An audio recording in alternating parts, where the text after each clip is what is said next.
Hi guys, it's Carol. How are ya? I am pretty good. I am freezing. um, it's not that cold in my apartment, but um, that picture in the thumbnail, that was my view outside today. Last night, it started snowing before I went to bed, but about 2 in the morning, the thunder woke me up.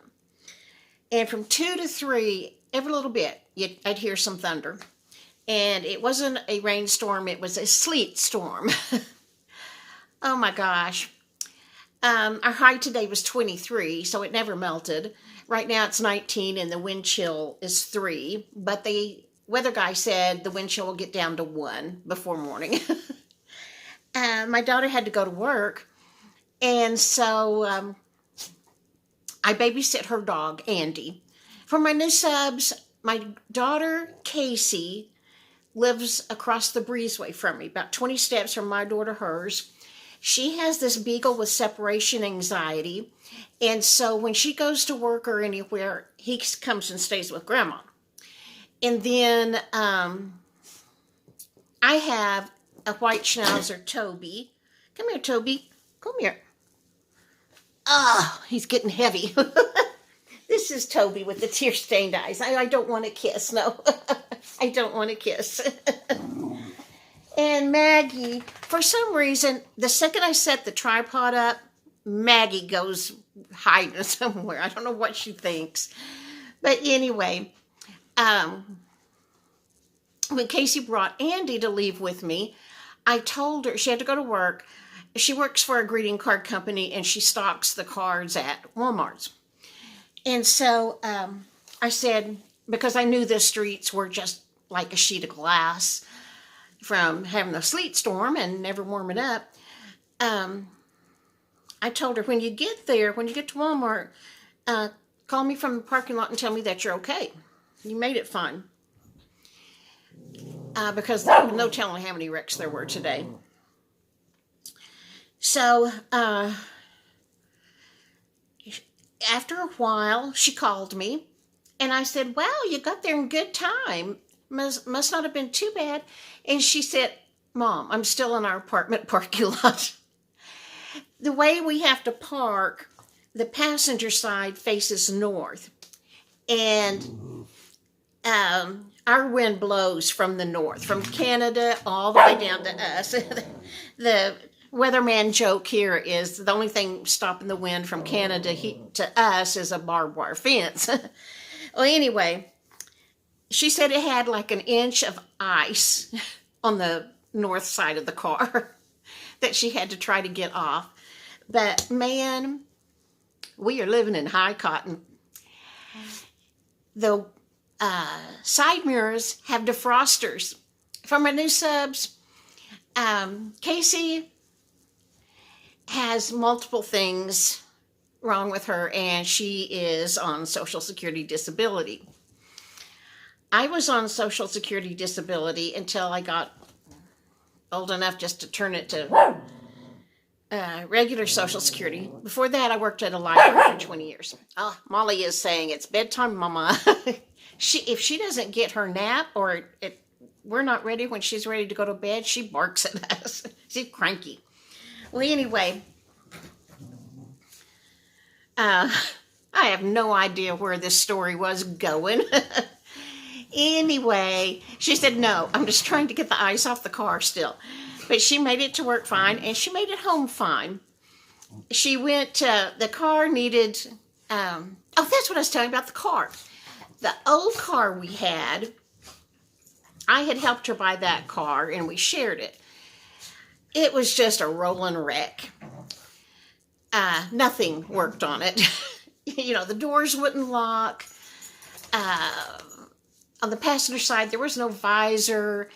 The window on the driver's side would sometimes get stuck in the down open window mode. And then it had some major oil leak and engine problems and just all kinds of... If you wanted anything to work on that car, it did not. So a week or two ago, maybe it's been a month now, she bought a new used car. It's a 2015, but we think we have a Cadillac. It's a Chevy Equinox SUV, and we love it. And when she called me, she said, "Mom, the rear outside mirrors have a defroster." I was just tickled that the door's locked. Anyway, we are very pleased with the car that she bought.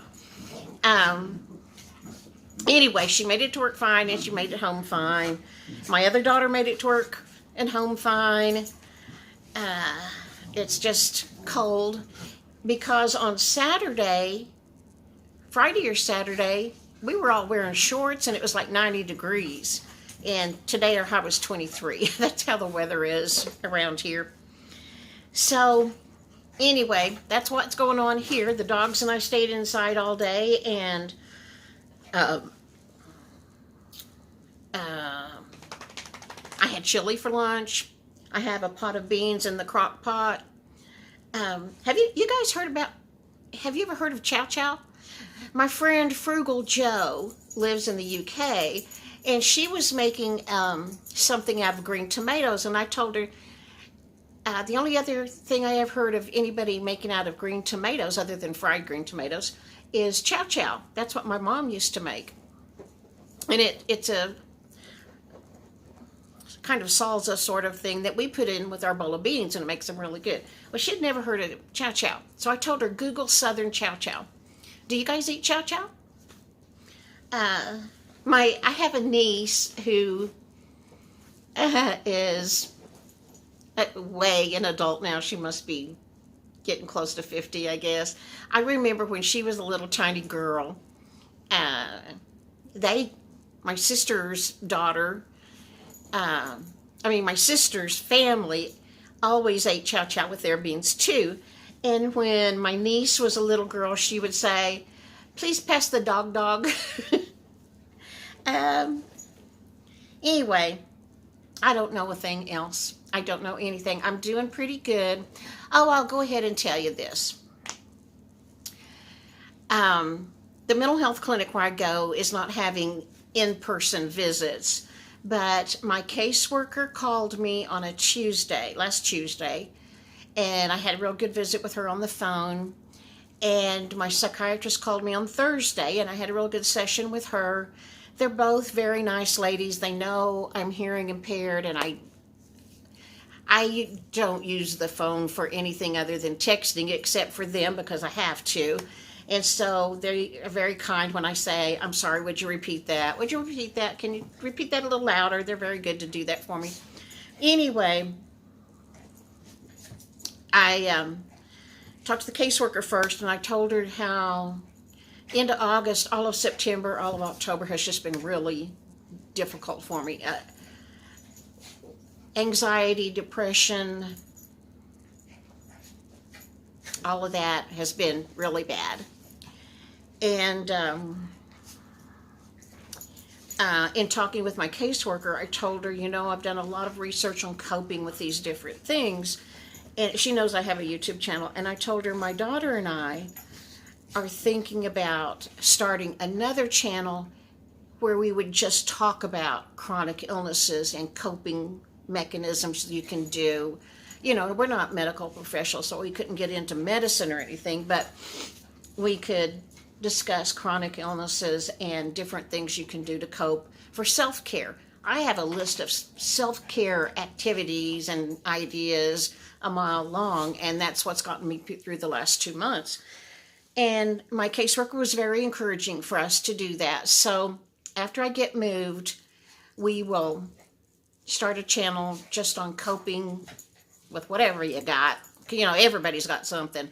But I figure you guys on this channel don't want to hear about my depression, my anxiety, my stress level out the, roof.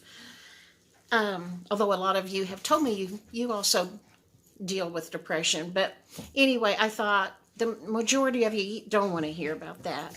And I want it to be a happy channel. So I will talk about happy things on this channel, and then we'll have that other channel to talk about how do we manage this week, what coping skills worked for us, and maybe you can suggest some and all that. So I had already written down some ideas, and the first thing I was going to do was do a video on the spoon story. The spoon story was written by a lady, I don't know, probably 20 years ago, but it is the ideal way to try to show somebody else what it's like to live with chronic fatigue or chronic pain or anything. And a lady I watch did that video 2 days ago, but I'm going to do it anyway. The spoon theory. So we will probably do that on for the first video on our new channel. So that's what I've got in the works.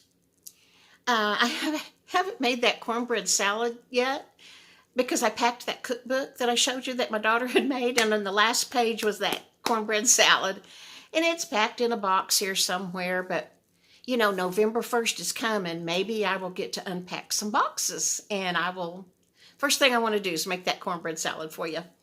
I Googled it and, you know, came up with 100 different recipes, but none exactly like the one my friend made that I have the recipe for. So, don't know anything else. I hope you guys are safe and warm and wearing your mask and washing your hands. Where I live, you know how they give a color code to the virus level in your area? Red is the worst. Where I live, we're red.